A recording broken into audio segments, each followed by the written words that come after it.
Malipayon nga giabi-abi nila ni Osamis City Vice Mayor Bibi Neri og sa mga sakop sa sangguniang panglungsod ning dakbayan sa Osamis si Honorable Vice Mayor City Balingbingan sa lungsod sa Labangan, Zamboanga del Sur atol sa pagbisita niini sa Asinso Osamis Session Hall. Sa gipahigayon nga regular session dili palang dugay si Honorable Vice Mayor City Balingbingan Al-Haji sa lungsod sa Labangan, Zamboanga del Sur ang gitagaan kini og higayon nga makahatag og mensahe atol sa People's Hour.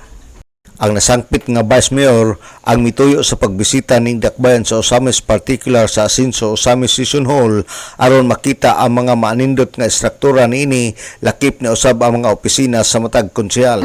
So I am here. Sana hindi namin na-schedule to visit you today.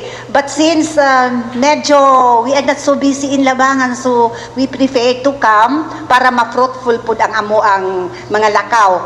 So we are actually 12, pero some of my companions are in the city. Naa sila dito kay nagtanaw po sa inyuhang mga tindahan. So kami lang upat ang nianhi dere to visit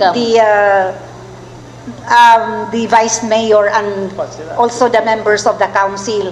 And ang amo yung tuyo karong hapon is to see really the structure of your session hall, the structure sa inyong kay actually in Labangan. Ang amo yung problema wala pa jud ni kung an individual offices, all the members of the council. So mauna nga isa pod nga akong gianhi nga mutanaw pod. So it's a really very nice visit kay murag gi-welcome yun mi kaayo dinhi, and then I have seen handsome faces and beautiful faces in Osamis City.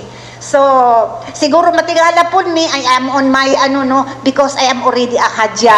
So once you are a Hajja and you are a Muslim, so you have to cover your hair. Si Honorable Vice Mayor City Balingbingan sa lungsod sa Labangan, Zamboanga del Sur. Si Balingbingan usa ka pure Muslim pero maayo musulti Bisaya tungod kay kadaghanan sa ilang lungsod mga Kristiyanos.